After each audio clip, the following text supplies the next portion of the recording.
My uncle's cabin sat deep in the woods, about an hour from the nearest town. The kind of place where your phone stops working and the only sound at night is the wind through the trees. Uncle Marcus had been coming here for 30 years, and this weekend he invited me to help him fix up the place before summer. When we arrived Friday evening, there was already another truck parked outside. Uncle Marcus frowned at it. "That old buddy of mine, Carl," he said.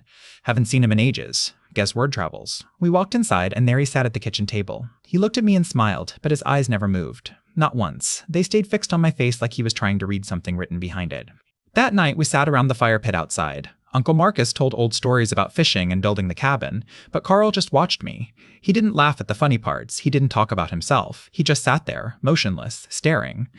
After a while, Uncle Marcus went inside to get more wood. That left me alone with Carl. He leaned forward slowly, the firelight making his face look hollow.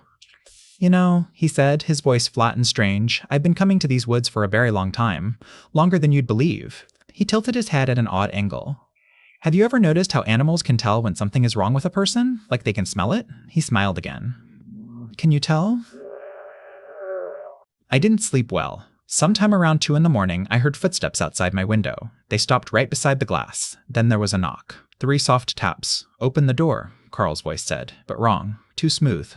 Like someone trying to remember how words work. "I just want to talk." I sat frozen in my bed. The handle started moving. Slowly, carefully, I grabbed my phone and pretended to call Uncle Marcus, saying loudly, "Yeah, Dad, I'm awake, we're here." The footsteps walked away. In the morning, I asked Uncle Marcus about Carl. He looked confused. "Carl? What are you talking about? I don't know anyone named Carl." But I pointed to the truck outside. "That's my buddy Jake's truck," he said. "He's been here all weekend fixing the back porch." Then no one had been fixing the back. We searched the whole property. Jake had been there. His work boots left mud prints on the back porch. But no one had seen Carl. No one knew who I was talking about. On the drive home, Uncle Marcus was quiet. Then he pulled over on the side of the road, staring ahead. "You know what scares me?" he whispered. "Jake came back from a hike yesterday. He was gone for 3 hours. He said he got lost, but when he came back, Uncle Marcus swallowed hard. His eyes looked different. And he kept asking me questions about how long I've been coming here, about what the woods used to look like he'd never seen them before." He looked at me. He kept calling me sirs. Weeks later, I found an old photo album in Uncle Marcus's closet.